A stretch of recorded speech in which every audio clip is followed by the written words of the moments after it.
So look, I spent years asking myself this question, and the answer was always to be found within, okay? It's never outside of you. Like, you can't blame women for your your singleness. You just can't, man. It's a very weak way of going about things. It's like asking why am I poor? Well, probably because you got pretty stupid saving habits. You don't know a lot about money management, and you might not have a very good job. You might not have a job that's actually something that you need to be working in. Maybe you're qualified to work in a better field or in a different area of life. So, to say, women these days, their standards are too high. What? How many women have you spoken to, bro? Really, like, with a good attitude, with a kind attitude, with a confident attitude, how many women have you actually spoken to? Probably not a lot if you think like that. And if you think that women's standards are too high, that just sounds to me like a very convenient excuse. Women just want a decent guy who's confident and he's sure of himself. When I say sure of himself, I just mean somebody who is confident in their decision-making ability, which means you don't waver, you don't stay indecisive. You make a decision there and there. Where do you want to eat? McDonald's or KFC? Oh, I don't know. Okay, KFC. What are we doing tonight? Having coffee or are we staying at home? Oh, I don't know. Coffee. Right? Like, you're just not a dickhead, not an asshole, but you're just taking charge. Like, you hear women, they tell you what they want in a man all the time. It's worth listening to what women have to say when you ask them about what you want in a man. A lot of these online dating red pill dudes will say, don't ever listen to a woman about women. If you're stupid, yes, okay, fine. Don't listen to women if you're stupid. But if you're clever, you can listen to what she wants. Listen to what she wants as opposed to what she thinks she wants, right? Like, she's going to say, I want a nice guy. I want a decent guy. I want a guy who's going to listen to me. This is important. You should have all of those traits. You should listen to her. But you shouldn't supplicate. Because I think a lot of men make the difficulty, or they make the confusion is with that little thing right there. And what they start to do is they start to supplicate as opposed to listen and take charge. They supplicate, which means they try and be this servant. They try and be this caretaker, go into caretaking role, which you don't want to be Mr. Caretaker. I mean, if you don't know any better, it's better to be caretaker than it is to be someone who is just useless, right? Like, it's better to be caretaker than it is useless. But then it's also better to be someone who is confident, sure of himself, and also is able to do what is required. Treat her like a person, as a human being, as opposed to Mrs. Princess.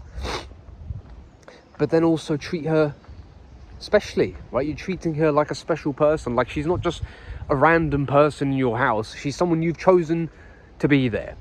But anyway, look, I've been single my whole life, and I'll tell you why. It's because I never gave women the chance. When I say that, I mean I was so arrogant, I was so egotistical, and in my head I would always think that, this woman, she's this, she's that, she's this, like, she's not good enough for me. It's such an arrogant way of living, by the way. Like, I think back to my old days and I'm like, well, buddy, you were just keeping yourself single for longer, right? When I say high standards, this isn't high standards. This is not giving women the chance. Like, you look at that woman and you're like, she's probably this. You've never spoken to her. You've never chatted to her. You've never actually taken the time out of your day to get to know her. You've just judged her because you've seen her body and you think she's a certain, we're not going to get along. And then you're crying that you're single. Look, just like with anything in life, man has what he strives for, okay? If you want an intimate relationship, then you have to make effort to get out there in life and put yourself out there. It's not going to fall into your lap. That being said, if you live your best life, it will probably fall into your lap at some point, because if you're living your best life, you're probably out. No, that's a good start. You're probably smiling. You're probably having a good time. You're probably not just depressed and worried about bills at home, which is difficult in today's day and age. But that's never stopped anyone from dating back in the day. All right. And yeah, it's never stopped anyone. People have always been getting married and getting together and having romantic relationships in whatever economic standard that we've had. In the 1920s, when you had the Depression, what do you think? Babies weren't being born? They were being born more than they were probably being born now. Because in economic hardship, I think people tend to have more relief intercourse than they do when times are safe. I don't know, that's my theory. In times of stress, you probably tend to have more kids, because kids are a good source of labour. But anyway, I'm not talking about that. I'm talking about things and habits that keep you single. So what else keeps you single? I mean, not taking care of yourself is a big one. It is underutilized though, the idea of confidence, man. It's very underutilized. Like, your confidence in yourself, which basically means you own yourself as you are, as opposed to trying to be like somebody else. Okay? Like, don't get me wrong, there's things that you probably want to watch out for in your behavior or body language that might be a little bit off-putting. Don't overthink that too much. Just look at yourself and as and when eliminate what is attractive and what isn't. But realistically, it's about owning your true self, who you are at your core, your unique quirks, your unique interests. The way you like to express yourself is very unique to who you are. And if you try and be like somebody else, it's not going to be congruent to you, if that makes sense. It's not going to feel natural. You're not going to be able to own the center stage when it's somebody else that you're trying to emulate, because you don't know who they are. Their life experiences are not your life experiences. So how they've ended up is not how you've ended up. So you've got to take ownership for who you are. And that's why they always say, you know, focus on you and then the girls will too, right? It's because you're focusing on yourself. And because you're focusing on yourself, not in a selfish way, but like you're minding your own business. That's what it is. You're minding your own business, man. You're focusing on yourself. You're minding.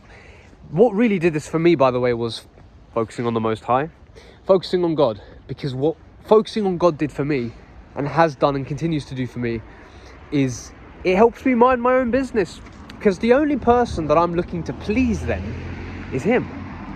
I'm only looking to please God. And now I'm a bit more careful in my day-to-day interactions. I'm just a little bit more careful. I'm not 100% more careful, but I'm a little bit more careful, and I'm a little bit more mindful as to what I'm paying attention to now. That being said, I'm a Muslim, I'm religious.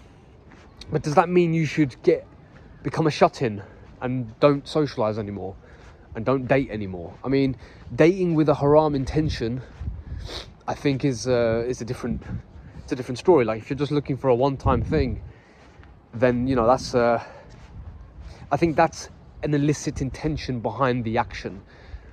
But then if you go on the flip side, if you date with the intention of finding a spouse, then I think there's nothing particularly wrong about that. But you've got to just be honest with yourself. I think you will know if it's a haram relationship or a halal one, because you'll feel right or wrong, really. You just got to trust your heart.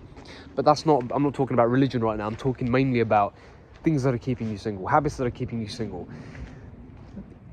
It's a responsibility to date someone, because it's still about them. It's about service. I know earlier I talked about caretaking and not being like a servant. It's still, you've got to think about the other person, because it's a relationship. It's not all about you. It is about them. You're there to kind of like, not make them happy necessarily, but you're there to give your energy to that person and to be attentive to that person. So if you're still overly focused on yourself, then, you know, I know I'm giving you mixed messages here and there. I'm saying at one point, mind your own business, but then I'm saying, you know, focus on them. It really is a fine balance between all of these traits and these things. But this is from what I've observed in people's relationships. And really, you shouldn't be listening to me, because my track record of relationships isn't very good. But I'll tell you this year, inshallah, I'm going to have my first intimate relationship. I've written that down as well. And do you know why I know it's going to happen? Because the things that I know used to keep me single have become aware to me. Like, I know the flaws now.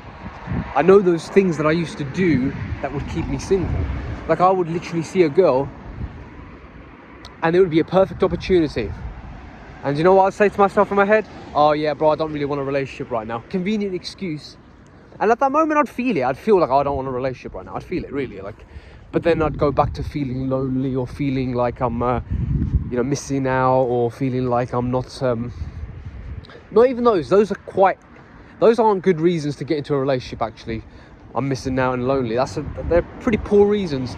I think obviously you've got your needs, emotional and physical, so that's a pretty good reason as to why you could get into one. And that's on both sides, by the way. That's both sides of the party. And I don't really think you should overthink them that much, to be honest. I don't think you should think, oh, do you know what? We need to have the heaven and the earth aligned. We need to have every single interest met. We need to get on 100% of the time. Like, this is stupid, man. This isn't how human beings do things. Look, human beings get together for a variety of different reasons, but mostly it's because we think that this person is a good match for us, and we desire them at the end of the day. It's desirability. Put yourself out there. If you put on some nice cologne, if you put on a nice shirt, put on some jeans, walk with a good posture, look competent is the key, right? Like, the key to confidence is competence. And the way you display competence and confidence is by looking like you're someone who is capable. And the best way to look capable is with good posture and to put on some nice clothes and speak clearly. I used to have a big problem with not speaking clearly. I would speak and I would mumble. And it's because I'm an introvert, so I would spend most of my time at home not communicating with people, which is a very bad look. But it's not when I look at it from this perspective. When I'm at home, I'm not really playing video games. And I'm not playing video games, and I'm not doing useless activities like taking drugs or drinking. I'm actually reading. I'm reading books, I'm studying, I'm taking in knowledge and information. I'm usually meditating most of the time. So my time at home is rest and recuperation more than it is anything else. And then when I go out, I do aim to give 100%. If I'm not giving 100% when I'm out and about, there's no point being out and about. Why am I giving 20%?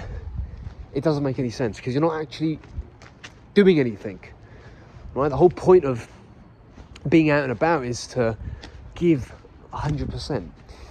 So yeah, speaking clearly is so important. Mouthing your words has been a great way for me to speak more clearly and slowly.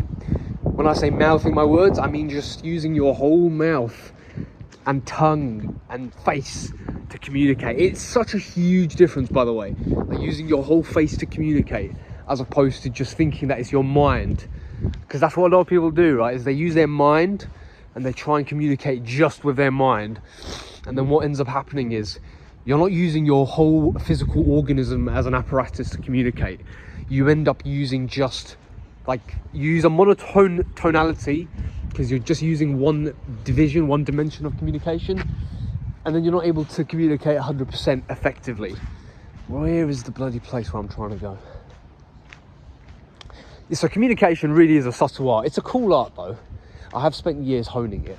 I can attest to that. I've spent years looking and studying what communication is. And the first line of attack when it comes to communication always has been observation.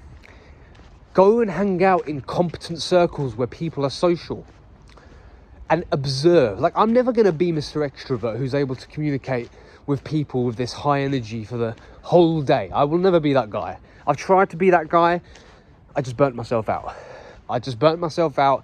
And I was in an unnatural environment anyway that I shouldn't have been. I shouldn't have been in that environment in the first place, because I just didn't want to be there.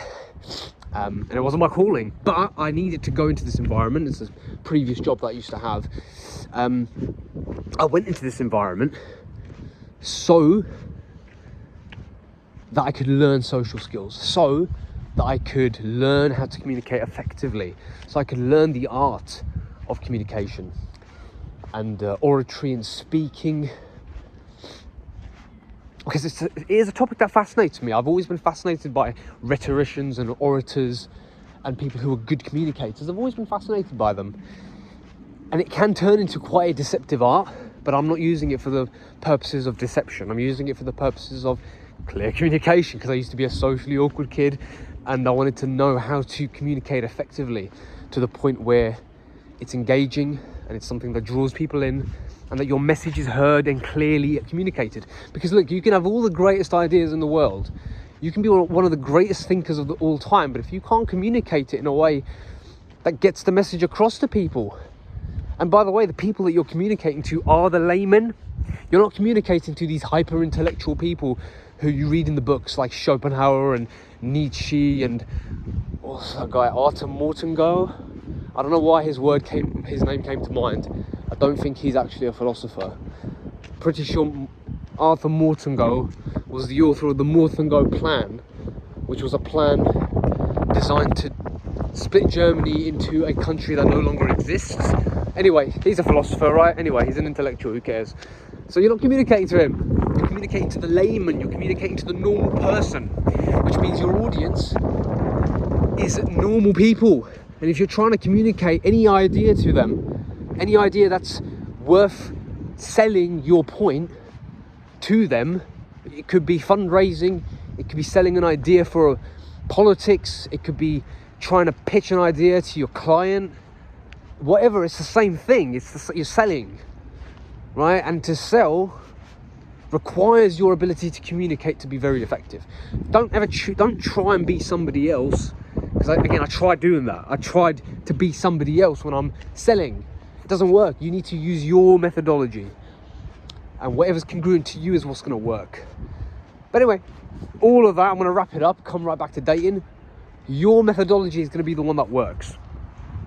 Like, I remember when I was back in the day, when I'd be dating or whatever, I ended up adopting the persona of like an actor in a movie. And I'm going out there, and this is my movie. This is what I'd think. I'd be thinking, this is my movie. I'd think that this is my movie, I'm the superstar. And this person, this prospective date, is somebody who the star has chosen to be with. So the interaction would be like that. It'd be like a cinema.